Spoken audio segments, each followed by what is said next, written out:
Hello ಸ್ನೇಹಿತರೆ, ಎಲ್ಲರಿಗೂ ನಿಮ್ಮ ಪ್ರೀತಿಯ ಯೂಟ್ಯೂಬ್ ಚಾನಲ್ಗೆ ಸ್ವಾಗತ ಸುಸ್ವಾಗತ. ನಾವು ಇಂದಿನ ತರಗತಿಯಲ್ಲಿ ಮಾರ್ಚ್ ತಿಂಗಳ ಪ್ರಚಲಿತ ವಿದ್ಯಮಾನಗಳನ್ನು ನೋಡ್ತಾ ಬರೋಣ. ಇದು KS FDA SDA PSI PC group C, ಅದರ ಜೊತೆಗೆ AO AAO ಮತ್ತು ರಾಜ್ಯದ ಇನ್ನಿತರ ಪರೀಕ್ಷೆಗಳಿಗೆ ಸಂಬಂಧಪಟ್ಟಂತೆ ಅವುಗಳಿಗೆ ಉಪಯುಕ್ತವಾಗುವಂಥ ರೀತಿಯಲ್ಲಿ ಕರೆಂಟ್ ಅಫೇರ್ಸನ್ನು ಮಾಡ್ತಾ ಇರ್ತೀನಿ. ಇನ್ನು ಯಾರೆಲ್ಲ ನಮ್ಮ ಚಾನಲ್ಗೆ ಸಬ್ಸ್ಕ್ರೈಬ್ ಆಗಿಲ್ಲ, ಬೇಗನೆ ಸಬ್ಸ್ಕ್ರೈಬ್ ಆಗಿ ಅಂತ ಹೇಳ್ತಾ ಇವತ್ತಿನ ತರಗತಿಯನ್ನು ಸ್ಟಾರ್ಟ್ ಮಾಡೋಣ ಬನ್ನಿ. ಮೊದಲನೇದಾಗಿ ರಣಜಿ ಟ್ರೋಫಿ. ಈ ರಣಜಿ ಟ್ರೋಫಿ ಸಂಬಂಧಪಟ್ಟಿರೋದು ಯಾವುದಕ್ಕಪ್ಪ ಅಂದರೆ ಕ್ರಿಕೆಟ್ಗೆ ಸಂಬಂಧಪಟ್ಟಿದೆ. ನೋಡಿ, ಪ್ರಶ್ನೆ ಯಾವ ರೀತಿ ಕೇಳ್ಬೋದು. ರಣಜಿ ಟ್ರೋಫಿ ಯಾವುದಕ್ಕೆ ಸಂಬಂಧಪಟ್ಟಿದೆ? ಕ್ರಿಕೆಟ್ಗೆ ಸಂಬಂಧಪಟ್ಟಿದೆ. ಇತ್ತೀಚೆಗೆ 2025 ರಣಜಿ ಟ್ರೋಫಿಯನ್ನು ಗೆದ್ದ ತಂಡ ಯಾವುದಪ್ಪ ಅಂದರೆ ವಿದರ್ಭ ತಂಡ. ಯಾವ ತಂಡ? ವಿದರ್ಭ. ಇದು 3ನೇ ಬಾರಿಗೆ ರಣಜಿ ಟ್ರೋಫಿಯನ್ನು ಗೆದ್ದುಕೊಂಡಿದೆ. ಅದರ ಜೊತೆಗೆ ರನ್ನರ್ ಅಪ್ ಆದಂಥ ತಂಡ ಕೇರಳ ತಂಡ ರನ್ನರ್ ಅಪ್ ಆಗಿದೆ. ನೋಡಿ, ರಣಜಿ ಟ್ರೋಫಿ ವಿದರ್ಭ ಚಾಂಪಿಯನ್ ಆದರೆ ಕೇರಳ ರನ್ನರ್ ಅಪ್. ಅದರ ಜೊತೆಗೆ ಸಮರಾಭ್ಯಾಸವನ್ನು ನೋಡ್ತಾ ಬರೋದಾದರೆ ಧರ್ಮ ಗಾರ್ಡಿಯನ್ ಅನ್ನುವಂಥ ಒಂದು ಸಮರಾಭ್ಯಾಸ. ಈ ಧರ್ಮ ಗಾರ್ಡಿಯನ್ ಸಮರಾಭ್ಯಾಸವು ಭಾರತ ಮತ್ತು ಜಪಾನ್ ದೇಶಗಳ ನಡುವೆ ನಡೆಯುವಂಥ ಒಂದು ಸಮರಾಭ್ಯಾಸ ಆಗಿದೆ. ಇದರ ಜೊತೆಗೆ ಹ್ಯಾಂಡ್ ಇನ್ ಹ್ಯಾಂಡ್ ಅಂತ ಬರುತ್ತೆ. ಹ್ಯಾಂಡ್ ಇನ್ ಹ್ಯಾಂಡ್ ಇದು ಭಾರತ ಮತ್ತು ಚೀನಾ ದೇಶಗಳ ನಡುವೆ ನಡೆಯುವಂಥ ಸಮರಾಭ್ಯಾಸ. ಯುದ್ಧಾಭ್ಯಾಸ ಅಂತ ಬರುತ್ತೆ. ಇದು ಭಾರತ ಮತ್ತು USA ಅಥವಾ ಅಮೇರಿಕಾ ದೇಶಗಳ ನಡುವೆ ನಡೆಯುವಂಥ ಒಂದು ಸಮರಾಭ್ಯಾಸ. ಈ ರೀತಿ ಸಮರಾಭ್ಯಾಸಗಳ ಬಗ್ಗೆ ನೀವು ನೋಟ್ ಮಾಡ್ಕೊಳ್ಳಿ. ಇವಾಗ ನಾವು ನೋಡ್ತಾ ಇರೋದು ಧರ್ಮ ಗಾರ್ಡಿಯನ್ ಸಮರಾಭ್ಯಾಸ, ಭಾರತ ಮತ್ತು ಜಪಾನ್. ಅದೇ ಜೊತೆಗೆ ಮಧ್ಯಪ್ರದೇಶದಲ್ಲಿ ಕಂಡುಬರುವಂಥ ಮಾಧವ ರಾಷ್ಟ್ರೀಯ ಉದ್ಯಾನವನವನ್ನು ದೇಶದ 58ನೇ ಹುಲಿ ಅಭಯಾರಣ್ಯ ಎಂದು ಘೋಷಣೆ ಮಾಡಲಾಗಿದೆ. ನೋಡಿ, ಮಾಧವ ರಾಷ್ಟ್ರೀಯ ಉದ್ಯಾನವನ ಇದು ಎಲ್ಲಿ ಕಂಡುಬರ್ತೈತಿ? ಮಧ್ಯಪ್ರದೇಶ ರಾಜ್ಯದಲ್ಲಿ ಕಂಡುಬರುತ್ತೆ. ಈ ಮಾಧವ ರಾಷ್ಟ್ರೀಯ ಉದ್ಯಾನವನವನ್ನು 58ನೇ ಹುಲಿ ಅಭಯಾರಣ್ಯ ಎಂದು ಘೋಷಣೆಯನ್ನು ಮಾಡಲಾಗಿದೆ. ನೆಕ್ಸ್ಟ್, ಪ್ರಧಾನಮಂತ್ರಿ ಕಿಸಾನ್ ಸಮ್ಮಾನ್ ನಿಧಿ. ಇದು ಸಂಬಂಧಪಟ್ಟಿರೋದು ರೈತರಿಗೆ ವಾರ್ಷಿಕವಾಗಿ 6,000 ರೂಪಾಯಿ ನೀಡುವಂಥ ಒಂದು ಯೋಜನೆ. ಯಾವುದು? ಪ್ರಧಾನಮಂತ್ರಿ ಕಿಸಾನ್ ಸಮ್ಮಾನ್ ನಿಧಿ. ಇದು 3 ಕಂತುಗಳಲ್ಲಿ ನೀಡಲಾಗುತ್ತೆ. ಪ್ರತಿ 4 ತಿಂಗಳಿಗೊಮ್ಮೆ 2,000 ರೂಪಾಯಿಯನ್ನು ಬಿಡುಗಡೆ ಮಾಡಲಾಗುತ್ತೆ. ಪ್ರತಿ 4 ತಿಂಗಳಿಗೊಮ್ಮೆ 2,000 ರೂಪಾಯಿ. ಟೋಟಲ್ 3 ಕಂತುಗಳಲ್ಲಿ ಒಂದು ವರ್ಷಕ್ಕೆ 6,000 ರು ನೀಡುವಂಥ ಒಂದು ಯೋಜನೆ. ಗ್ರಾಮೀಣಾಭಿವೃದ್ಧಿ ಮತ್ತು ಪಂಚಾಯತ್ ರಾಜ್ ವಿಶ್ವವಿದ್ಯಾಲಯ ಇದು ಇತ್ತೀಚೆಗೆ ಸುದ್ದಿಯಲ್ಲಿತ್ತು. ಯಾಕಪ್ಪ ಅಂದರೆ ಈ ಪಂಚಾಯತ್ಗೆ ಅಥವಾ ಈ ವಿಶ್ವವಿದ್ಯಾಲಯಕ್ಕೆ ಮಹಾತ್ಮ ಗಾಂಧೀಜಿ ಗ್ರಾಮೀಣಾಭಿವೃದ್ಧಿ ಮತ್ತು ಪಂಚಾಯತ್ ರಾಜ್ ವಿಶ್ವವಿದ್ಯಾಲಯ ಎಂದು ಮರುನಾಮಕರಣ ಮಾಡಲಾಗಿದೆ. ಏನಂತ ಮರುನಾಮಕರಣ ಮಾಡಲಾಗಿದೆ? ಮಹಾತ್ಮ ಗಾಂಧೀಜಿ ಗ್ರಾಮೀಣಾಭಿವೃದ್ಧಿ ಮತ್ತು ಪಂಚಾಯತ್ ರಾಜ್ ವಿಶ್ವವಿದ್ಯಾಲಯ ಎಂದು ಮರುನಾಮಕರಣ ಮಾಡಲಾಗಿದೆ. ಇದು ಎಲ್ಲಿ ಕಂಡುಬರ್ತೈತಪ್ಪ ಅಂದರೆ ಗದಗ ಜಿಲ್ಲೆಯಲ್ಲಿ ಕಂಡುಬರುತ್ತೆ. ಇದರ ಧ್ಯೇಯವಾಕ್ಯ ಗ್ರಾಮೀಣ ಬೇರು ಜಾಗತಿಕ ಮೇರು. ಇತ್ತೀಚೆಗೆ ನಡೆದಂಥ PDO ಎಕ್ಸಾಮ್ನಲ್ಲಿ ಇದನ್ನು ಕೇಳಲಾಗಿತ್ತು. ಏನಂತ? ಗ್ರಾಮೀಣಾಭಿವೃದ್ಧಿ ಮತ್ತು ಪಂಚಾಯತ್ ರಾಜ್ ವಿಶ್ವವಿದ್ಯಾಲಯದ ಧ್ಯೇಯವಾಕ್ಯ ಏನಂತ ಕೇಳಲಾಗಿದ್ದು, ಅದು ಏನಂತ ಆನ್ಸರ್ ಮಾಡಬೇಕು? ಗ್ರಾಮೀಣ ಬೇರು ಮತ್ತು ಜಾಗತಿಕ ಮೇರು. 2025 ಕ್ವಾಡ್ ರಾಷ್ಟ್ರಗಳ ಶೃಂಗಸಭೆಯು ಭಾರತದಲ್ಲಿ ನಡೆಯಲಿದೆ. ಈ ಕ್ವಾಡ್ ರಾಷ್ಟ್ರಗಳು ಯಾವ್ಯಾವಪ್ಪ ಅಂದರೆ ಅಮೇರಿಕಾ, ಆಸ್ಟ್ರೇಲಿಯಾ, ಭಾರತ ಮತ್ತು ಜಪಾನ್. ಈ 4 ದೇಶಗಳು ಕ್ವಾಡ್ ರಾಷ್ಟ್ರಗಳ ಪಟ್ಟಿಯಲ್ಲಿ ಕಂಡುಬರ್ತವೆ.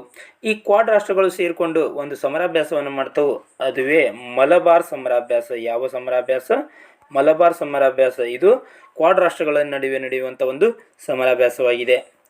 ರಾಜ್ಯದಲ್ಲಿ ಮೊದಲ ಬಾರಿಗೆ ಅರಣ್ಯ ಪಕ್ಷಿ ಗಣತಿಯನ್ನು ಮಾಡಲಾಯಿತು.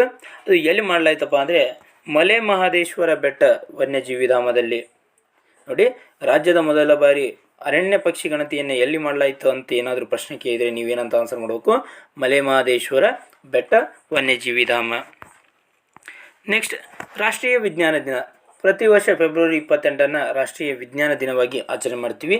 ಯಾಕಪ್ಪ ಅಂದರೆ ಸರ್ CV ರಮನ್ ಅವರು ಜಗತ್ತಿಗೆ ರಾಮನ್ ಪರಿಣಾಮವನ್ನು ಪರಿಚಯಿಸಿದಂಥ ದಿನವೇ ಫೆಬ್ರವರಿ 28. ಧ್ಯೇಯವಾಕ್ಯ ಏನಾಗಿತ್ತಪ್ಪ ಅಂದರೆ empowering Indian youth for global leadership in science and innovation for Viksit Bharat ಎನ್ನುವಂಥದ್ದು ರಾಷ್ಟ್ರೀಯ ವಿಜ್ಞಾನ ದಿನದ ಧ್ಯೇಯವಾಕ್ಯವಾಗಿತ್ತು. ಅದರ ಜೊತೆಗೆ ವಿಶ್ವ ಸಂತೋಷ ಸೂಚ್ಯಂಕವನ್ನು ಇತ್ತೀಚೆಗೆ ಬಿಡುಗಡೆಗೊಳಿಸಲಾಗಿದೆ. ಇದು 2025 ವಿಶ್ವ ಸಂತೋಷ ಸೂಚ್ಯಂಕವಾಗಿರುತ್ತೆ. ಮೊದಲ ಸ್ಥಾನದಲ್ಲಿ ಯಾವುದಿದೆಪ್ಪ ಅಂದರೆ ಫಿನ್ಲ್ಯಾಂಡ್ ದೇಶ ಇದೆ. ಫಿನ್ಲ್ಯಾಂಡ್ ದೇಶವು ಸತತ 8ನೇ ಬಾರಿಗೆ ವಿಶ್ವ ಸಂತೋಷ ಸೂಚ್ಯಂಕದಲ್ಲಿ ಮೊದಲ ಸ್ಥಾನವನ್ನು ಪಡೆದುಕೊಂಡಿದೆ. ಕೊನೆಯ ಸ್ಥಾನದಲ್ಲಿ ಅಫ್ಘಾನಿಸ್ತಾನ್ ಇದೆ. ಯಾವುದಿದೆ? ಅಫ್ಘಾನಿಸ್ತಾನ್. ನಮ್ಮ ಭಾರತವು 118ನೇ ಸ್ಥಾನವನ್ನು ಪಡೆದುಕೊಂಡಿದೆ. ಯಾವುದರಲ್ಲಿ? ವಿಶ್ವ ಸಂತೋಷ ಸೂಚ್ಯಂಕ 2025ರ ಸೂಚ್ಯಂಕದಲ್ಲಿ ನಮ್ಮ ಭಾರತವು 118ನೇ ಸ್ಥಾನವನ್ನು ಪಡೆದುಕೊಂಡಿದೆ. 2024ರಲ್ಲಿ ಭಾರತವು 126ನೇ ಸ್ಥಾನದಲ್ಲಿತ್ತು. ಅಂದರೆ ಹಿಂದಿನ ವರ್ಷ ನಮ್ಮ ಭಾರತವು 126ನೇ ಸ್ಥಾನದಲ್ಲಿತ್ತು. ಈ ವರ್ಷ 118ನೇ ಸ್ಥಾನವನ್ನು ಪಡೆದುಕೊಂಡಿದೆ. ಈ ವಿಶ್ವ ಸಂತೋಷ ಸೂಚ್ಯಂಕವನ್ನು ಯಾವಾಗ ಬಿಡುಗಡೆ ಮಾಡ್ತಾರಪ್ಪ ಅಂದರೆ ವಿಶ್ವ ಸಂತೋಷ ದಿನವಾದಂಥ ಮಾರ್ಚ್ 20ರಂದು ಬಿಡುಗಡೆ ಮಾಡುತ್ತಾರೆ. ಯಾವಾಗ? ಮಾರ್ಚ್ 20ರಂದು. ಇವಾಗ ಕರ್ನಾಟಕ ಬಜೆಟ್ಗಳ ಬಗ್ಗೆ ನೋಡ್ತಾ ಬರೋಣ. ಕರ್ನಾಟಕ ಬಜೆಟ್ 2025-26. ಈ ಬಜೆಟ್ನ ಅಥವಾ ರಾಜ್ಯ ಬಜೆಟ್ ಬಗ್ಗೆ ತಿಳಿಸುವಂಥ ವಿಧಿ ಯಾವುದಪ್ಪ ಅಂದರೆ 202ನೇ ವಿಧಿ. ರಾಜ್ಯ ಬಜೆಟ್ ಬಗ್ಗೆ ತಿಳಿಸುವಂಥ ವಿಧಿ 202ನೇ ವಿಧಿ. ಪ್ರಕಟಿಸಿದವರು ಯಾರಪ್ಪ ಅಂದರೆ ಕರ್ನಾಟಕ ಬಜೆಟನ್ನು ಮುಖ್ಯಮಂತ್ರಿಗಳಾದಂಥ ಸಿದ್ದರಾಮಯ್ಯನವರು ಈ ಬಜೆಟನ್ನು ಪ್ರಕಟಿಸಿದ್ದಾರೆ. ದಿನಾಂಕ ನೋಡ್ತಾ ಬರೋದಾದರೆ ಮಾರ್ಚ್ 7, 2025ರಂದು ಈ ಬಜೆಟನ್ನು ಪ್ರಕಟಿಸಿದ್ದಾರೆ. ಬಜೆಟ್ನ ಗಾತ್ರ 4.09 ಲಕ್ಷ ಕೋಟಿ ರು. ಇದು ಇಂಪಾರ್ಟೆಂಟ್ ಆಗುತ್ತೆ. ಕರ್ನಾಟಕ ಬಜೆಟ್ನ ಒಟ್ಟು ಗಾತ್ರ 4.09 ಲಕ್ಷ ಕೋಟಿ ರು. ಇದು 16ನೇ ಬಾರಿ ಬಜೆಟ್, ಅಂದರೆ ಸಿದ್ದರಾಮಯ್ಯನವರು ಮಂಡಿಸುತ್ತಿರುವಂಥ 16ನೇ ಬಜೆಟ್ ಆಗಿತ್ತು. ಕರ್ನಾಟಕದಲ್ಲಿ ಅತಿ ಹೆಚ್ಚು ಬಾರಿ ಬಜೆಟ್ ಮಂಡಿಸಿದ ಕೀರ್ತಿಗೆ ಇವರು ಪಾತ್ರರಾಗಿದ್ದಾರೆ. ನೋಡಿ, ಅತಿ ಹೆಚ್ಚು ಬಾರಿ ಬಜೆಟ್ ಮಂಡಿಸಿದವರು ಯಾರು? ಸಿದ್ದರಾಮಯ್ಯನವರು. ಎಷ್ಟು ಬಾರಿ? 16 ಬಾರಿ ಬಜೆಟನ್ನು ಮಂಡಿಸಿದ್ದಾರೆ. ಈ ಬಜೆಟ್ಗೆ ಸಂಬಂಧಪಟ್ಟಂತೆ ಸ್ವಲ್ಪ ಹೈಲೈಟ್ಸ್ಗಳನ್ನ ನೋಡ್ತಾ ಬರೋಣ. ಮೊದಲನೇದಾಗಿ ಅನ್ನ ಸುವಿಧಾ ಯೋಜನೆ. ಮೊದಲಿಗೆ ಏನಾಗುತ್ತಪ್ಪ ಅಂದರೆ ಈ ಅನ್ನ ಸುವಿಧಾ ಯೋಜನೆ ಅಡಿಯಲ್ಲಿ 80 ವರ್ಷ ಮೇಲ್ಪಟ್ಟವರ ಮನೆ ಬಾಗಿಲಿಗೆ ಪಡಿತರ ನೀಡುವಂಥ ಯೋಜನೆ ಆಗಿತ್ತು. ಆದರೆ ಇತ್ತೀಚಿನ ಬಜೆಟ್ನಲ್ಲಿ ಏನಂತ ಘೋಷಣೆ ಮಾಡಲಾಗಿದೆ? 80 ವರ್ಷದ ಬದಲಾಗಿ 75 ವರ್ಷ ಮೇಲ್ಪಟ್ಟವರ ಮನೆ ಬಾಗಿಲಿಗೆ ಪಡಿತರ ನೀಡುವಂಥ ಯೋಜನೆ ಅಂತೇಳಿ ಇದನ್ನು ಘೋಷಣೆ ಮಾಡಲಾಗಿದೆ. ಅಂದರೆ 5 ವರ್ಷವನ್ನು ಇಳಿಸಲಾಗಿದೆ. ಉತ್ತರ ಕನ್ನಡ ಜಿಲ್ಲೆಯ ಜೊಯ್ಡಾ ಎಂಬ ತಾಲೂಕನ್ನು ರಾಜ್ಯದ ಪ್ರಥಮ ಸಾವಯವ ತಾಲೂಕು ಮಾಡಲಾಗುವುದು. ನೋಡಿ, ಉತ್ತರ ಕನ್ನಡ ಜಿಲ್ಲೆಯಲ್ಲಿ ಕಂಡುಬರುವಂಥ ಜೊಯ್ಡಾ ತಾಲೂಕನ್ನು ರಾಜ್ಯದ ಪ್ರಥಮ ಸಾವಯವ ತಾಲೂಕನ್ನು ಮಾಡ್ತಾರಂತೆ. ನೆಕ್ಸ್ಟ್, ಮೈಸೂರಿನಲ್ಲಿ ನಬಾರ್ಡ್ ಸಹಯೋಗದಲ್ಲಿ ರೇಷ್ಮೆ ಗೂಡಿನ ಮಾರುಕಟ್ಟೆ ನಿರ್ಮಾಣ. ಮೈಸೂರಿನಲ್ಲಿ ರೇಷ್ಮೆ ಗೂಡಿನ ಮಾರುಕಟ್ಟೆ ನಿರ್ಮಾಣ ಮಾಡಲಾಗುತ್ತೆ. ನೆಕ್ಸ್ಟ್, ವಿಜಯಪುರ ಜಿಲ್ಲೆಯ ಮುದ್ದೇಬಿಹಾಳ ತಾಲೂಕಿನಲ್ಲಿ ಕೃಷಿ ಸಂಶೋಧನಾ ಕೇಂದ್ರ ಸ್ಥಾಪನೆ. ನೋಡಿ, ವಿಜಯಪುರ ಜಿಲ್ಲೆಯ ಮುದ್ದೇಬಿಹಾಳ ತಾಲೂಕಿನಲ್ಲಿ ಕೃಷಿ ಸಂಶೋಧನಾ ಕೇಂದ್ರವನ್ನು ಸ್ಥಾಪಿಸಲಾಗುವುದು ಅಂತೇಳಿ ಬಜೆಟ್ನಲ್ಲಿ ಘೋಷಿಸಿದ್ದಾರೆ. ಬೆಂಗಳೂರು ನಗರ ವಿವಿಗೆ ಅಥವಾ ಬೆಂಗಳೂರು ನಗರ ವಿಶ್ವವಿದ್ಯಾಲಯಕ್ಕೆ ಡಾಕ್ಟರ್ ಮನಮೋಹನ್ ಸಿಂಗ್ ವಿಶ್ವವಿದ್ಯಾಲಯ ಎಂದು ಮರುನಾಮಕರಣ. ಇತ್ತೀಚೆಗೆ ನಾವು 2 ವಿಶ್ವವಿದ್ಯಾಲಯಗಳಿಗೆ ಮರುನಾಮಕರಣ ಮಾಡಲಾಗಿದೆ. ಒಂದು ಗ್ರಾಮೀಣಾಭಿವೃದ್ಧಿ ಮತ್ತು ಪಂಚಾಯತ್ ರಾಜ್ ವಿಶ್ವವಿದ್ಯಾಲಯಕ್ಕೆ ಮಹಾತ್ಮ ಗಾಂಧೀಜಿ ಗ್ರಾಮೀಣಾಭಿವೃದ್ಧಿ ಮತ್ತು ಪಂಚಾಯತ್ ರಾಜ್ ವಿಶ್ವವಿದ್ಯಾಲಯ ಅಂತೇಳಿ ಮರುನಾಮಕರಣ ಮಾಡಲಾಗಿದೆ. ಇನ್ನೊಂದು ಬೆಂಗಳೂರು ನಗರ ವಿಶ್ವವಿದ್ಯಾಲಯಕ್ಕೆ ಡಾಕ್ಟರ್ ಮನಮೋಹನ್ ಸಿಂಗ್ ವಿಶ್ವವಿದ್ಯಾಲಯ ಎಂದು ಮರುನಾಮಕರಣ ಮಾಡಲಾಗಿದೆ. ಅದರ ಜೊತೆಗೆ ಪುತ್ತೂರಿನಲ್ಲಿ ಹೊಸ ವೈದ್ಯಕೀಯ ಕಾಲೇಜನ್ನು ಸ್ಥಾಪಿಸಲಾಗುವುದು ಎಂದು ಘೋಷಿಸಲಾಗಿದೆ. ಇತ್ತೀಚೆಗೆ ಗೃಹಲಕ್ಷ್ಮಿ ಯೋಜನೆಗೆ 28,608 ಕೋಟಿ ರು ಅನುದಾನವನ್ನು ಮೀಸಲಿಡಲಾಗಿದೆ. 2025-26ನೇ ಬಜೆಟ್ನಲ್ಲಿ ಗೃಹಲಕ್ಷ್ಮಿ ಯೋಜನೆಗೆ 28,608 ಕೋಟಿ ರು ಅನುದಾನವನ್ನು ಮೀಸಲಿಡಲಾಗಿದೆ. ಈ ಗೃಹಲಕ್ಷ್ಮಿ ಯೋಜನೆ ಸಂಬಂಧಪಟ್ಟಿರೋದು ಯಾವುದಕ್ಕೆಪ್ಪ ಅಂದರೆ ಮನೆ ಯಜಮಾನಿಗೆ ಪ್ರತಿ ತಿಂಗಳು 2,000 ರು ನೀಡುವಂಥ ಒಂದು ಯೋಜನೆ. ಯಾರಿಗೆ? ಮನೆಯ ಯಜಮಾನಿಗೆ. ವಿಶ್ವ ಅರಣ್ಯ ದಿನ. ಪ್ರತಿ ವರ್ಷ ಮಾರ್ಚ್ 21ನ್ನು ನಾವು ವಿಶ್ವ ಅರಣ್ಯ ದಿನವಾಗಿ ಆಚರಣೆ ಮಾಡ್ತೀವಿ. ಈ ವರ್ಷದ ಧ್ಯೇಯವಾಕ್ಯ ಏನಾಗಿತ್ತಪ್ಪ ಅಂದರೆ ಫಾರೆಸ್ಟ್ಸ್ ಆ್ಯಂಡ್ ಫುಡ್ಸ್ ಎಂಬುದು ವಿಶ್ವ ಅರಣ್ಯ ದಿನದ ಧ್ಯೇಯವಾಕ್ಯವಾಗಿತ್ತು. ವಿಶ್ವ ಜಲ ದಿನ. ಪ್ರತಿ ವರ್ಷ ಮಾರ್ಚ್ 22ನ್ನು ವಿಶ್ವ ಜಲ ದಿನವಾಗಿ ಆಚರಣೆ ಮಾಡ್ತೀವಿ. ಇದರ ಧ್ಯೇಯವಾಕ್ಯ ಗ್ಲೇಸಿಯರ್ ಪ್ರಿಸರ್ವೇಷನ್ ಅನ್ನೋದು ವಿಶ್ವ ಜಲ ದಿನದ ಧ್ಯೇಯವಾಕ್ಯ. ಇತ್ತೀಚೆಗೆ ರಾಷ್ಟ್ರೀಯ ಕ್ರೀಡಾಕೂಟ 2025ರ 38ನೇ ಆವೃತ್ತಿಯ ರಾಷ್ಟ್ರೀಯ ಕ್ರೀಡಾಕೂಟಗಳು ನಡೆದಿದ್ದು ಎಲ್ಲಪ್ಪ ಅಂದರೆ ಉತ್ತರಾಖಂಡ್ ರಾಜ್ಯದ ಡೆಹ್ರಾಡೂನ್ ಎಂಬ ಸ್ಥಳದಲ್ಲಿ. ಈ ರಾಷ್ಟ್ರೀಯ ಕ್ರೀಡಾಕೂಟದಲ್ಲಿ ಅತಿ ಹೆಚ್ಚು ಪದಕಗಳನ್ನು ಗೆದ್ದುಕೊಂಡಂಥ ತಂಡ ಯಾವುದಪ್ಪ ಅಂದರೆ ಸರ್ವೀಸಸ್ ಅನ್ನುವಂಥ ತಂಡ. ಇದು 5ನೇ ಬಾರಿಗೆ ಏನ ಮಾಡಿದೆ? ಮೊದಲ ಸ್ಥಾನವನ್ನು ಪಡೆದುಕೊಂಡಿದೆ. ಅಂದರೆ ಸತತ 5ನೇ ಬಾರಿಗೆ ಈ ರಾಷ್ಟ್ರೀಯ ಕ್ರೀಡಾಕೂಟವನ್ನು ಪ್ರತಿ 2 ವರ್ಷಕ್ಕೊಮ್ಮೆ ನಡೆಸಲಾಗುತ್ತೆ. ಎಷ್ಟು ವರ್ಷಕ್ಕೊಮ್ಮೆ? ಪ್ರತಿ 2 ವರ್ಷಕ್ಕೊಮ್ಮೆ. ಈ ಸರ್ವೀಸಸ್ ಎಂಬ ತಂಡವು 68 ಚಿನ್ನವನ್ನು, 26 ಬೆಳ್ಳಿಯನ್ನು ಮತ್ತು 27 ಕಂಚುಗಳೊಂದಿಗೆ ಟೋಟಲ್ 121 ಪದಕಗಳನ್ನು ಪಡೆದುಕೊಂಡಿತ್ತು. ನಮ್ಮ ಕರ್ನಾಟಕವು ಈ ಪದಕಗಳ ಪಟ್ಟಿಯಲ್ಲಿ 5ನೇ ಸ್ಥಾನವನ್ನು ಪಡೆದುಕೊಂಡಿದೆ. 34 ಚಿನ್ನ, 18 ಬೆಳ್ಳಿ, 28 ಕಂಚು, ಒಟ್ಟು 80 ಪದಕಗಳನ್ನು ನಮ್ಮ ಕರ್ನಾಟಕವು ಪಡೆದು 5ನೇ ಸ್ಥಾನವನ್ನು ಪಡೆದುಕೊಂಡಿದೆ. ಇದು ಎಷ್ಟನೇ ಆವೃತ್ತಿದಾಗಿತ್ತಪ್ಪ ಅಂದರೆ 38ನೇ ಆವೃತ್ತಿ. ಹಾಗಾದರೆ ಹಿಂದಿನ ಆವೃತ್ತಿ 37ನೇ ಆವೃತ್ತಿ ಎಲ್ಲಿ ನಡೆದಿತ್ತು ಅಂದರೆ ಗೋವಾ ರಾಜ್ಯದಲ್ಲಿ ನಡೆದಿತ್ತು. ಎಲ್ಲಿ ನಡೆದಿತ್ತು? ಗೋವಾ ರಾಜ್ಯದಲ್ಲಿ 37ನೇ ಆವೃತ್ತಿ ನಡೆದಿತ್ತು. ನೆಕ್ಸ್ಟ್ 39ನೇ ಆವೃತ್ತಿ ಮುಂಬರುವ ಕ್ರೀಡಾಕೂಟ ಎಲ್ಲಿ ನಡೆಯಲಿದೆ? ಮೇಘಾಲಯ ರಾಜ್ಯದಲ್ಲಿ ನಡೆಯಲಿದೆ. ಎಷ್ಟರಲ್ಲಿ? 2027ರಲ್ಲಿ. ICC ಚಾಂಪಿಯನ್ಸ್ ಟ್ರೋಫಿ 2025 ಇತ್ತೀಚೆಗೆ ತಾನೇ ICC ಚಾಂಪಿಯನ್ಸ್ ಟ್ರೋಫಿ ನಡೆಯಿತು. ಇದರಲ್ಲಿ ಚಾಂಪಿಯನ್ ಆದಂಥ ತಂಡ ನಮ್ಮ ಹೆಮ್ಮೆಯ ಭಾರತ ತಂಡ. ಈ ತಂಡದ ಕ್ಯಾಪ್ಟನ್ ಯಾರಾಗಿದ್ರಪ್ಪ ಅಂದರೆ ರೋಹಿತ್ ಶರ್ಮಾ ಅವರು ಕ್ಯಾಪ್ಟನ್ ಆಗಿದ್ದರು. ಇದರ ಮೊತ್ತ ಅಂದರೆ ಚಾಂಪಿಯನ್ ತಂಡಕ್ಕೆ ನೀಡುವಂಥ ಅಮೌಂಟ್ ಎಷ್ಟಪ್ಪ ಅಂದರೆ 19.5 ಕೋಟಿ ರೂಪಾಯಿಯನ್ನು ಚಾಂಪಿಯನ್ ತಂಡಕ್ಕೆ ನೀಡಲಾಗುತ್ತೆ. ರನ್ನರ್ ಅಪ್ ಆದಂಥ ತಂಡ ನ್ಯೂಜಿಲೆಂಡ್ ತಂಡ. ಮೊತ್ತ 9.7 ಕೋಟಿ ರೂಪಾಯಿಗಳನ್ನು ಇದು ಪಡೆದುಕೊಂಡಿದೆ. ಈ ICC ಚಾಂಪಿಯನ್ಸ್ ಟ್ರೋಫಿಯಲ್ಲಿ ಪ್ಲೇಯರ್ ಆಫ್ ದಿ ಟೂರ್ನಮೆಂಟನ್ನು ಪಡೆದವರು ಯಾರಪ್ಪ ಅಂದರೆ ಸಚಿನ್ ರವೀಂದ್ರ ಅವರು. ಇವರು ನ್ಯೂಜಿಲೆಂಡ್ ದೇಶದ ಬ್ಯಾಟ್ಸ್ಮನ್ ಆಗಿದ್ದಾರೆ. ಅತ್ಯಧಿಕ ರನ್ ಗಳಿಸಿದವರು ಕೂಡ ಸಚಿನ್ ರವೀಂದ್ರ ಅವರು. ಎಷ್ಟಪ್ಪ ಅಂದರೆ 263 ರನ್ಗಳನ್ನು ಗಳಿಸಿದ್ದಾರೆ. ಅತ್ಯಧಿಕ ವಿಕೆಟ್ ಪಡೆದವರು ಯಾರಪ್ಪ ಅಂದರೆ ಮ್ಯಾಟ್ ಹೆನ್ರಿ ಅವರು. ಟೋಟಲ್ 10 ವಿಕೆಟ್ಗಳನ್ನು ಪಡೆದಿದ್ದಾರೆ. ಮಹಿಳಾ ಪ್ರೀಮಿಯರ್ ಲೀಗ್ ಅಥವಾ WPL 2025ರಲ್ಲಿ ಚಾಂಪಿಯನ್ ಆದಂಥ ತಂಡ ಮುಂಬೈ ಇಂಡಿಯನ್ಸ್ ತಂಡ. ರನ್ನರ್ ಅಪ್ ಆದಂಥ ತಂಡ ಡೆಲ್ಲಿ ಕ್ಯಾಪಿಟಲ್ಸ್. ನೋಡಿ, ಡೆಲ್ಲಿ ಕ್ಯಾಪಿಟಲ್ಸ್ ತಂಡವು ಸತತ 3ನೇ ಬಾರಿಗೆ ರನ್ನರ್ ಅಪ್ ಆಗಿದೆ. ಅಂದರೆ ಟೋಟಲ್ ನಡೆದಿರೋದೇ 3 ಆವೃತ್ತಿ. ಎಷ್ಟು ಆವೃತ್ತಿ? 3 ಆವೃತ್ತಿಯ WPLಗಳು ನಡೆದವು. ಆ 3 ಆವೃತ್ತಿಗಳಲ್ಲಿ ಡೆಲ್ಲಿ ಕ್ಯಾಪಿಟಲ್ಸ್ ತಂಡವು ಫೈನಲ್ಗೆ ತಲುಪಿ ರನ್ನರ್ ಅಪ್ ಆಗಿದೆ. ಅಂದರೆ ಯಾವಾಗೂ ಕೂಡ ಗೆಲ್ಲಿಲ್ಲ, ಆದರೆ ರನ್ನರ್ ಅಪ್ ಆಗಿ ಉಳಿದುಕೊಂಡಿದೆ.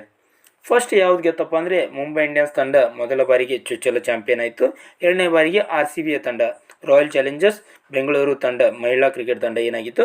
2ನೇ ಬಾರಿಗೆ ಚಾಂಪಿಯನ್ ಆಗಿತ್ತು. ಅಂದರೆ 2ನೇ ಆವೃತ್ತಿಯಲ್ಲಿ. 3ನೇ ಆವೃತ್ತಿಯಲ್ಲಿ ಮುಂಬೈ ಇಂಡಿಯನ್ಸ್ ತಂಡವು ಚಾಂಪಿಯನ್ ಆಗಿ ಹೊರಹೊಮ್ಮಿದೆ.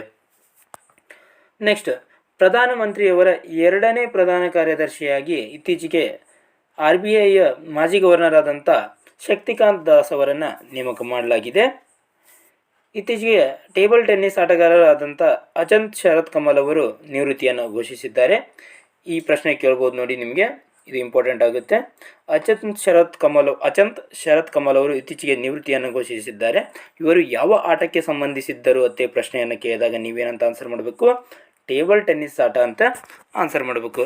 ಅಲ್ಲಿ ನಿಮಗೆ ಕನ್ಫ್ಯೂಷನ್ ಮಾಡೋಕ್ಕೆ ಅಲ್ಲಿ ಟೆನ್ನಿಸ್ ಅಂತಲೂ ಕೂಡ ಕೊಡ್ಬೋದು ಅವರು, ಅಥವಾ ಬ್ಯಾಡ್ಮಿಂಟನ್ ಅಂತಲೂ ಕೂಡ ಕೊಡ್ಬೋದು. ನೀವು ಇಲ್ಲಿ ನೆನಪಿಟ್ಕೋಬೇಕಾಗಿರೋದು ಟೇಬಲ್ ಟೆನ್ನಿಸ್. ನೆಕ್ಸ್ಟ್, ಸೆಬಿಯ 11ನೇ ಮುಖ್ಯಸ್ಥರಾಗಿ ತುಹಿನ್ ಕಾಂತ್ ಪಾಂಡೆ ಅವರು ನೇಮಕಗೊಂಡಿದ್ದಾರೆ. ಎಷ್ಟನೇ ಮುಖ್ಯಸ್ಥರು? 11ನೇ ಮುಖ್ಯಸ್ಥರು.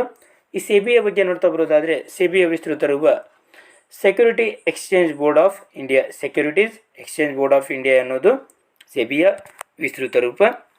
ಸೆಬಿ ಸ್ಥಾಪನೆಯಾದದ್ದು 1988ರಲ್ಲಿ. ಇದು ಶಾಸನಬದ್ಧ ಸಂಸ್ಥೆಯಾಗಿ ಯಾವಾಗ ಅಂದರೆ 1992ರಲ್ಲಿ ಶಾಸನಬದ್ಧ ಸಂಸ್ಥೆಯಾಗುತ್ತೆ. ಯಾವುದು? ಸೆಬಿ. ನೆಕ್ಸ್ಟ್, ಇದು ತನ್ನ ಕೇಂದ್ರ ಕಚೇರಿಯನ್ನು ಮುಂಬೈನಲ್ಲಿ ಹೊಂದಿದೆ. ಸೆಬಿ ಏನು ಮಾಡುತ್ತಪ್ಪ ಅಂದರೆ ಷೇರು ಮಾರುಕಟ್ಟೆಯನ್ನು ನಿಯಂತ್ರಿಸುತ್ತೆ. ಸೆಬಿ ಏನು ಮಾಡುತ್ತೆ? ಶೇರ್ ಮಾರ್ಕೆಟನ್ನು ಕಂಟ್ರೋಲ್ ಮಾಡುತ್ತೆ. ಆಸ್ಕರ್ ಅವಾರ್ಡ್ ಅಥವಾ ಆಸ್ಕರ್ ಪ್ರಶಸ್ತಿ 2025 ಇದು 97ನೇ ಆವೃತ್ತಿಯ ಪ್ರಶಸ್ತಿಯಾಗಿದೆ. ಆಸ್ಕರ್ ಪ್ರಶಸ್ತಿ ಎಷ್ಟನೇ ಆವೃತ್ತಿ? ಇದು 97ನೇ ಆವೃತ್ತಿ. ಅತ್ಯುತ್ತಮ ಚಿತ್ರ ಪ್ರಶಸ್ತಿ ಪಡೆದಿದ್ದು ಯಾವುದಪ್ಪ ಅಂದರೆ ಅನೋರಾ ಚಿತ್ರವು ಅತ್ಯುತ್ತಮ ಚಿತ್ರ ವಿಭಾಗದಲ್ಲಿ ಪ್ರಶಸ್ತಿಯನ್ನು ಪಡೆದುಕೊಂಡಿದೆ. ಅತ್ಯುತ್ತಮ ನಟ ಆಡ್ರಿಯನ್ ಬ್ರಾಡಿ ಅನ್ನೋರು ಅತ್ಯುತ್ತಮ ನಟ ಪ್ರಶಸ್ತಿಯನ್ನು ಪಡೆದುಕೊಂಡಿದ್ದಾರೆ. ಇವು ಯಾವ ಮೂವಿಯಪ್ಪ ಅಂದರೆ ದಿ ಬ್ರೂಟಲಿಸ್ಟ್ ಅನ್ನುವಂಥ ಮೂವಿ. ಯಾವ ಮೂವಿ? ದಿ ಬ್ರೂಟಲಿಸ್ಟ್. ಅತ್ಯುತ್ತಮ ನಟಿಯ ಮೈಕಿ ಮೆಡಿಸನ್ ಅವರು ಅತ್ಯುತ್ತಮ ನಟಿ ಪ್ರಶಸ್ತಿಯನ್ನು ಪಡೆದುಕೊಂಡಿದ್ದಾರೆ. ಯಾವ ಚಿತ್ರದಿಂದ? ಅನೋರಾ ಚಿತ್ರದಿಂದ. ಅತ್ಯುತ್ತಮ ನಿರ್ದೇಶಕ ಸೀನ್ ಬೇಕರ್, ಇವರು ಕೂಡ ಅನೋರಾ ಚಿತ್ರದ ನಿರ್ದೇಶಕರು. ಅತಿ ಹೆಚ್ಚು ವಿಭಾಗದಲ್ಲಿ ಪ್ರಶಸ್ತಿ ಪಡೆದಂಥ ಚಿತ್ರ ಯಾವುದಪ್ಪ ಅಂದರೆ ಅನುರಾ ಚಿತ್ರ. ಎಷ್ಟು ವಿಭಾಗ?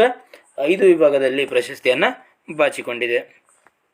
ನೋಡಿ ಇಂಪಾರ್ಟೆಂಟ್, ಇಲ್ಲಿ ನೀವು ನೆನಪಿಟ್ಕೋಬೇಕಾಗಿರೋದು ಒಂದು ಅತ್ಯುತ್ತಮ ಚಿತ್ರ, ಅತ್ಯುತ್ತಮ ನಟ, ಅತ್ಯುತ್ತಮ ನಟಿ, ನೆಕ್ಸ್ಟ್ ಅತಿ ಹೆಚ್ಚು ಪ್ರಶಸ್ತಿ ಪಡೆದಂಥ ಚಿತ್ರ. ಓಕೆನಾ. ನೆಕ್ಸ್ಟ್ ರಾಮ್ಸಾರ್ ಪಟ್ಟಿಗೆ ಭಾರತದ 4 ತಾಣಗಳು ಸೇರ್ಪಡೆಗೊಳಿಸಲಾಗಿದೆ. ಇದರೊಂದಿಗೆ ಭಾರತದಲ್ಲಿರುವಂಥ ರಾಮ್ಸಾರ್ ತಾಣಗಳ ಸಂಖ್ಯೆಯು 89ಕ್ಕೆ ಏರಿಕೆಯಾಗಿದೆ. ಟೋಟಲ್ ರಾಮ್ಸಾರ್ ತಾಣಗಳ ಸಂಖ್ಯೆ ಎಷ್ಟಿದೆ ಭಾರತದಲ್ಲಿ? ಪ್ರಸ್ತುತ 89. ಅತಿ ಹೆಚ್ಚು ರಾಮ್ಸಾರ್ ತಾಣಗಳನ್ನು ತಮಿಳುನಾಡು ರಾಜ್ಯ ಹೊಂದಿದೆ. ಎಷ್ಟಪ್ಪ ಅಂದರೆ 20 ರಾಮ್ಸಾರ್ ತಾಣಗಳನ್ನು ಹೊಂದಿದೆ. ಇತ್ತೀಚೆಗೆ ಸೇರ್ಪಡೆಗೊಂಡಂಥ 4 ತಾಣಗಳು ಯಾವ್ಯಾವಪ್ಪ ಅಂದರೆ ತೀರ್ಥಂಗಲ್ ಪಕ್ಷಿಧಾಮ, ಇದು ತಮಿಳುನಾಡು ರಾಜ್ಯದಲ್ಲಿ ಕಂಡುಬರುತ್ತೆ. ಅದೇ ರೀತಿಯಾಗಿ ಸಕ್ಕರ್ ಕೊಟೈ ಪಕ್ಷಿಧಾಮ, ಇದು ತಮಿಳುನಾಡು ರಾಜ್ಯದಲ್ಲಿ ಕಂಡುಬರುತ್ತೆ. ಉದ್ವಾ ಸರೋವರ ಜಾರ್ಖಂಡ್ನಲ್ಲಿ ಕಂಡುಬರುತ್ತೆ. ಖೆಚಿಯೋಪಲ್ರಿ ಜೌಗು ಪ್ರದೇಶ, ಇದು ಸಿಕ್ಕಿಂ ರಾಜ್ಯದಲ್ಲಿ ಕಂಡುಬರುತ್ತೆ. ಇಲ್ಲಿ ನೀವು ಏನು ಒಂದು ನೋಟ್ ಮಾಡಬೇಕಪ್ಪ ಅಂದರೆ ಏನಪ್ಪ ಅಂದರೆ ಜಾಸ್ತಿ ಫೋಕಸ್ ಮಾಡಬೇಕಾಗಿರೋದು ಈ ಖೆಚಿಯೋಪಲ್ರಿ ಜೌಗು ಪ್ರದೇಶ. ಯಾಕಪ್ಪ ಅಂದರೆ ಇದು ಸಿಕ್ಕಿಂ ರಾಜ್ಯದ ಮೊದಲ ಜೌಗು ತಾಣವಾಗಿದೆ. ಸಿಕ್ಕಿಂ ರಾಜ್ಯದ ಮೊದಲ ಜೌಗು ತಾಣ ಯಾವುದು? ಖೆಚಿಯೋಪಲ್ರಿ ಜೌಗು ಪ್ರದೇಶ. ಕರ್ನಾಟಕದಿಂದ ಎಷ್ಟು ತಾಣಗಳು ರಾಮ್ಸಾರ್ ಪಟ್ಟಿಯನ್ನು ಸೇರ್ಪಡೆಗೊಂಡಿದ್ದಾವಪ್ಪ ಅಂದರೆ 4 ತಾಣಗಳು. ಯಾವ್ಯಾವಪ್ಪ ಅಂದರೆ ಒಂದು ರಂಗನತಿಟ್ಟು, ಇದು ಮಂಡ್ಯ ಜಿಲ್ಲೆಯಲ್ಲಿ ಕಂಡುಬರುತ್ತೆ. ಅಂಕಸಮುದ್ರ ವಿಜಯನಗರ ಜಿಲ್ಲೆಯಲ್ಲಿ ಕಂಡುಬರುತ್ತೆ. ಅಘನಾಶಿನಿ ಉತ್ತರ ಕನ್ನಡ ಜಿಲ್ಲೆ. ಮಾಗಡಿಕೆರೆ, ಇದು ಗದಗ ಜಿಲ್ಲೆಯಲ್ಲಿ ಕಂಡುಬರುತ್ತೆ. ಹಾಗಾದರೆ ರಾಜ್ಯದ ಮೊದಲ ರಾಮ್ಸಾರ್ ತಾಣ ಯಾವುದಪ್ಪ ಅಂದರೆ ರಂಗನತಿಟ್ಟು ರಾಮ್ಸಾರ್ ತಾಣ. ಯಾವುದು? ರಂಗನತಿಟ್ಟು ರಾಮ್ಸಾರ್ ತಾಣ. ಇದು ಮಂಡ್ಯ ಜಿಲ್ಲೆಯ ಶ್ರೀರಂಗಪಟ್ಟಣ ತಾಲೂಕಿನಲ್ಲಿ ಕಂಡುಬರುತ್ತೆ. ಯಾವುದರಲ್ಲಿ? ಶ್ರೀರಂಗಪಟ್ಟಣ. ಅಂದರೆ ಇತ್ತೀಚೆಗೆ ಒಂದು ನಡೆದಂಥ ಕೆಇಎ ನಡೆಸಿದಂಥ ಒಂದು SD ಎಕ್ಸಾಮ್ನಲ್ಲಿ ಕೇಳಲಾಗಿತ್ತು. ಏನಪ್ಪ ಅಂದರೆ ರಂಗನತಿಟ್ಟು ಪಕ್ಷಿಧಾಮವು ಈ ಕೆಳಗಿನ ಯಾವ ತಾಲೂಕಿನಲ್ಲಿ ಕಂಡುಬರುತ್ತೆ ಅಂತ ಪ್ರಶ್ನೆಯನ್ನು ಕೇಳಲಾಗಿತ್ತು. ಅದಕ್ಕೆ ಶ್ರೀರಂಗಪಟ್ಟಣ ಸರಿಯಾದ ಉತ್ತರ ಆಗುತ್ತೆ. ಇತ್ತೀಚೆಗೆ ಸಿಪ್ರಿ ವರದಿ ಬಿಡುಗಡೆ ಮಾಡಿದೆ. ಈ ಸಿಪ್ರಿ ವರದಿಯ ಪ್ರಕಾರ 2020ರಿಂದ 24ರ ಅವಧಿಯಲ್ಲಿ ಉಕ್ರೇನ್ ದೇಶವು ಅತಿ ಹೆಚ್ಚು ಶಸ್ತ್ರಾಸ್ತ್ರ ಆಮದನ್ನು ಮಾಡಿಕೊಂಡಿದೆ. ಅತಿ ಹೆಚ್ಚು ಶಸ್ತ್ರಾಸ್ತ್ರವನ್ನು ಆಮದು ಮಾಡಿಕೊಂಡಿದ್ದ ದೇಶ ಯಾವುದು? ಉಕ್ರೇನ್. ಯಾವ ವರದಿಯ ಪ್ರಕಾರ? ಸಿಪ್ರಿ ವರದಿಯ ಪ್ರಕಾರ. 2ನೇ ಸ್ಥಾನದಲ್ಲಿ ನಮ್ಮ ಭಾರತ ದೇಶ ಇದೆ. ನಮ್ಮ ಭಾರತ ದೇಶವು ಶಸ್ತ್ರಾಸ್ತ್ರಗಳನ್ನು ಆಮದು ಮಾಡಿಕೊಳ್ಳುವುದರಲ್ಲಿ 2ನೇ ಸ್ಥಾನದಲ್ಲಿದೆ. ಈ ಸಿಪ್ರಿಯ ವಿಸ್ತೃತ ರೂಪ ನೋಡ್ತಾ ಬರೋದಾದರೆ Stockholm international peace and research institution. Stockholm international peace and research institution, ಇದನ್ನು ನೆನಪಿನಲ್ಲಿ ಇಟ್ಕೊಳ್ಳಿ. ಓಕೆನಾ. ನೆಕ್ಸ್ಟ್ ಏಷ್ಯನ್ ಮಹಿಳಾ ಕಬಡ್ಡಿ 2025. ಇತ್ತೀಚೆಗೆ ಇರಾನ್ ದೇಶದ ಟೆಹರಾನ್ನಲ್ಲಿ ಈ ಏಷ್ಯನ್ ಮಹಿಳಾ ಕಬಡ್ಡಿ ನಡೆದಿತ್ತು. ಇಲ್ಲಿ ಚಾಂಪಿಯನ್ ಆದಂಥ ತಂಡ ನಮ್ಮ ಹೆಮ್ಮೆಯ ಭಾರತ ತಂಡ ಚಾಂಪಿಯನ್ ಆಗಿ ಹೊರಹೊಮ್ಮಿದೆ. ರನ್ನರ್ ಅಪ್ ತಂಡ ಇರಾನ್. ಇತ್ತೀಚೆಗೆ ಅಮೆರಿಕ ದೇಶ ಏನು ಮಾಡಿದಪ್ಪ ಅಂದರೆ ಇಂಗ್ಲೀಷ್ ಭಾಷೆಯನ್ನು ರಾಷ್ಟ್ರೀಯ ಭಾಷೆಯಾಗಿ ಘೋಷಿಸಿದೆ. ಅಮೆರಿಕ ದೇಶವು ಇಂಗ್ಲೀಷ್ ಭಾಷೆಯನ್ನು ರಾಷ್ಟ್ರೀಯ ಭಾಷೆಯಾಗಿ ಘೋಷಿಸಿದೆ. 2025ರ ವಿಶ್ವ ಸುಸ್ಥಿರ ಅಭಿವೃದ್ಧಿ ಶೃಂಗಸಭೆ ದೆಹಲಿಯಲ್ಲಿ ಜರುಗಿದೆ. ನೋಡಿ, 2025ರ ಸುಸ್ಥಿರ ಅಭಿವೃದ್ಧಿ ಶೃಂಗಸಭೆ ಎಲ್ಲಿ ನಡೆದಿತ್ತು? ನಮ್ಮ ದೆಹಲಿಯಲ್ಲಿ ನಡೆದಿತ್ತು. ಭಾರತದ ಮೊದಲ ವಿಶ್ವ ಶಾಂತಿ ಕೇಂದ್ರವನ್ನು ಹರಿಯಾಣದ ಗುರುಗ್ರಾಮ್ನಲ್ಲಿ ಸ್ಥಾಪಿಸಲಾಗಿದೆ. ಇಲಾನ್ ಮಸ್ಕ್ ಒಡೆತನದ ಎಲೆಕ್ಟ್ರಿಕ್ ವಾಹನ ತಯಾರಿಕಾ ಕಂಪನಿಯಾದಂಥ ಟೆಸ್ಲಾ ಕಂಪನಿಯು ತನ್ನ ಮೊದಲ ಶೋರೂಮನ್ನು ಅಂದರೆ ಭಾರತದಲ್ಲಿ ತನ್ನ ಮೊದಲ ಶೋರೂಮನ್ನು ಮುಂಬೈನಲ್ಲಿ ಪ್ರಾರಂಭಿಸಿದೆ. ಯಾವ ಕಂಪನಿ? ಎಲೆಕ್ಟ್ರಿಕ್ ವಾಹನ ತಯಾರಿಕಾ ಕಂಪನಿಯಾದಂಥ ಟೆಸ್ಲಾ ಕಂಪನಿ. ಇದರ ಸ್ಥಾಪಕ ಯಾರು? Elon Musk. ಶಾಲಾ ಮಕ್ಕಳಿಗೆ ಅಪಘಾತ ವಿಮೆ ಒದಗಿಸಲು ಶಿಕ್ಷಾ ಸಂಜೀವಿನಿ ಭೀಮಾ ಯೋಜನೆಯನ್ನು ಯಾವ ರಾಜ್ಯ ಪ್ರಾರಂಭಿಸಿದೆ ಅಂದರೆ ರಾಜಸ್ಥಾನ್ ರಾಜ್ಯವು ಪ್ರಾರಂಭಿಸಿದೆ. ಇತ್ತೀಚೆಗೆ ನಾಸಾ ಬಾಹ್ಯಾಕಾಶ ಸಂಸ್ಥೆ ಒಂದು ಉಪಕ್ರಮವನ್ನು ರೆಡಿ ಮಾಡಿತ್ತು. ಯಾವುದಪ್ಪ ಅಂದರೆ ಒಂದು ಸ್ಪೆರೆಕ್ಸ್ ದೂರದರ್ಶಕ ಎನ್ನುವಂಥ ಉಪಕ್ರಮ. ಈ ಯಾವ ಬಾಹ್ಯಾಕಾಶ ಸಂಸ್ಥೆಯ ಉಪಕ್ರಮವಾಗಿದೆ ಅಂದರೆ ನಾಸಾ ಬಾಹ್ಯಾಕಾಶ ಸಂಸ್ಥೆಯ ಉಪಕ್ರಮವಾಗಿದೆ. ಪಂಚ ಮಿಷನ್ ಯೋಜನೆ, ಇದು ಕೂಡ ನಾಸಾ ಬಾಹ್ಯಾಕಾಶ ಸಂಸ್ಥೆಯ ಒಂದು ಯೋಜನೆ. ಇತ್ತೀಚೆಗೆ ಒಂದು ಥೇಮ್ಸ್ ನದಿ ಸುದ್ದಿಯಲ್ಲಿತ್ತು. ಇದು ಎಲ್ಲಿ ಕಂಡುಬರ್ತಿತ್ತಪ್ಪ ಅಂದರೆ ಇಂಗ್ಲೆಂಡ್ ದೇಶದ ಲಂಡನ್ ನಗರದ ತೀರದಲ್ಲಿ ಕಂಡುಬರ್ತೈತಿ. ಇಡುಕ್ಕಿ ವನ್ಯಜೀವಿ ಅಭಯಾರಣ್ಯ, ಇದು ಕೇರಳ ರಾಜ್ಯದಲ್ಲಿ ಕಂಡುಬರುತ್ತೆ. ಇವೆಲ್ಲವೂ ಸುದ್ದಿಯಲ್ಲಿರುವಂಥ ವನ್ಯಜೀವಿ ಧಾಮಗಳು. ಸಾಗರೇಶ್ವರ ವನ್ಯಜೀವಿ ಅಭಯಾರಣ್ಯ ಇದು ಮಹಾರಾಷ್ಟ್ರ ರಾಜ್ಯದಲ್ಲಿ ಕಂಡುಬರುತ್ತೆ. ಇದು ಇಂಪಾರ್ಟೆಂಟ್ ಆಗುತ್ತೆ. ಯಾವುದು? ಸಾಗರೇಶ್ವರ ವನ್ಯಜೀವಿ ಅಭಯಾರಣ್ಯ, ಮಹಾರಾಷ್ಟ್ರ ರಾಜ್ಯ. ಚೋಳನಾಯಕನ ಬುಡಕಟ್ಟು ಇದು ಕೇರಳ ರಾಜ್ಯದಲ್ಲಿ ಹೆಚ್ಚಾಗಿ ಕಂಡುಬರುವಂಥ ಒಂದು ಬುಡಕಟ್ಟು ಜನಾಂಗ. ಜುವಾಂಗ್ ಬುಡಕಟ್ಟು ಜನಾಂಗ ಒಡಿಶಾ ರಾಜ್ಯದಲ್ಲಿ ಕಂಡುಬರುತ್ತೆ. ನೆಕ್ಸ್ಟ್ ಅಸ್ಟ್ರಾ MK3 ಎನ್ನುವಂಥ ಒಂದು ಕ್ಷಿಪಣಿ. ಯಾವುದು? ಅಸ್ಟ್ರಾ MK3. ಈ ಕ್ಷಿಪಣಿಗೆ ಗಾಂಡೀವ ಎಂದು ಏನು ಮಾಡಲಾಗಿದೆ? ಮರುನಾಮಕರಣವನ್ನು ಮಾಡಲಾಗಿದೆ. ಸುದ್ದಿಯಲ್ಲಿ ಕಂಡುಬಂದಂಥ ಪಂಚಗಂಗಾ ನದಿಯು ಇದು ಕೃಷ್ಣಾ ನದಿಯ ಉಪನದಿಯಾಗಿದೆ. ಪಂಚಗಂಗಾ ನದಿ ಯಾವ ನದಿಯ ಉಪನದಿ? ಕೃಷ್ಣಾ ನದಿಯ ಉಪನದಿಯಾಗಿದ್ದು ಇದು ಮಹಾರಾಷ್ಟ್ರ ರಾಜ್ಯದಲ್ಲಿ ಕಂಡುಬರುತ್ತೆ. ಯಾವ ರಾಜ್ಯದಲ್ಲಿ? ಮಹಾರಾಷ್ಟ್ರ ರಾಜ್ಯ. 2025ರ ರಣಹದ್ದು ಗಣತಿಯ ಪ್ರಕಾರ ಮಧ್ಯಪ್ರದೇಶ ರಾಜ್ಯವು ಅತಿ ಹೆಚ್ಚು ರಣಹದ್ದುಗಳನ್ನು ಹೊಂದಿದೆ. ಯಾವ ರಾಜ್ಯ ಅತಿ ಹೆಚ್ಚು ರಣಹದ್ದುಗಳನ್ನು ಹೊಂದಿದೆ ಅಂದರೆ ಮಧ್ಯಪ್ರದೇಶ ರಾಜ್ಯವು ಅತಿ ಹೆಚ್ಚು ರಣಹದ್ದುಗಳನ್ನು ಹೊಂದಿದೆ.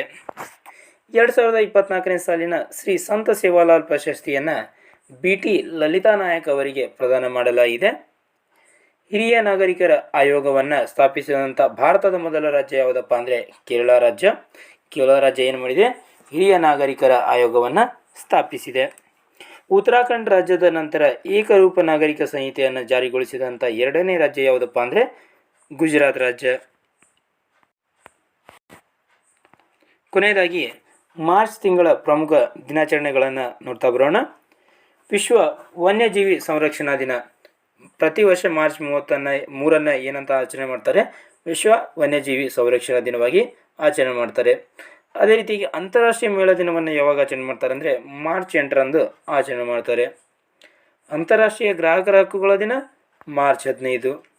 ವಿಶ್ವ ಗುಬ್ಬಚ್ಚಿ ದಿನ ಮಾರ್ಚ್ 20. ಅದೇ ರೀತಿಯಾಗಿ ಮಾರ್ಚ್ 20ನ್ನು ವಿಶ್ವ ಸಂತೋಷ ದಿನವಾಗಿಯೂ ಕೂಡ ಆಚರಣೆ ಮಾಡಲಾಗುತ್ತೆ. ಯಾವ ದಿನ? ಸಂತೋಷ ದಿನ. ವಿಶ್ವ ಅರಣ್ಯ ದಿನವನ್ನು ಮಾರ್ಚ್ 21ರಂದು ಆಚರಣೆ ಮಾಡಲಾಗುತ್ತೆ. ವಿಶ್ವ ಜಲ ದಿನವನ್ನು ಮಾರ್ಚ್ 22ರಂದು ಆಚರಣೆ ಮಾಡಲಾಗುತ್ತೆ. ಅದೇ ರೀತಿಯಾಗಿ ಅಂತಾರಾಷ್ಟ್ರೀಯ ಹವಾಮಾನ ದಿನ ಮಾರ್ಚ್ 23. ವಿಶ್ವ ಕ್ಷಯರೋಗ ದಿನ ಮಾರ್ಚ್ 24. ಇವೆಲ್ಲ ದಿನಾಚರಣೆಗಳನ್ನು ನೆನಪಿನಲ್ಲಿ ಇಟ್ಕೊಳ್ಳಿ. ಇದಿಷ್ಟು ಏನಾಗಿತ್ತಪ್ಪ ಅಂದರೆ ಮಾರ್ಚ್ ತಿಂಗಳ ಪ್ರಚಲಿತ ವಿದ್ಯಮಾನಗಳ ತರಗತಿಯಾಗಿತ್ತು. ಇದೇ ರೀತಿಯಾಗಿ ಇನ್ನಿತರ ತರಗತಿಗಳಿಗಾಗಿ ನಮ್ಮ ಚಾನಲ್ನ ಸಬ್ಸ್ಕ್ರೈಬ್ ಮಾಡಿಕೊಳ್ಳಿ. ಮತ್ತು ನಿಮ್ಮ ಭೇಟಿ ಮುಂದಿನ ತರಗತಿಯಲ್ಲಿ. ಧನ್ಯವಾದಗಳು.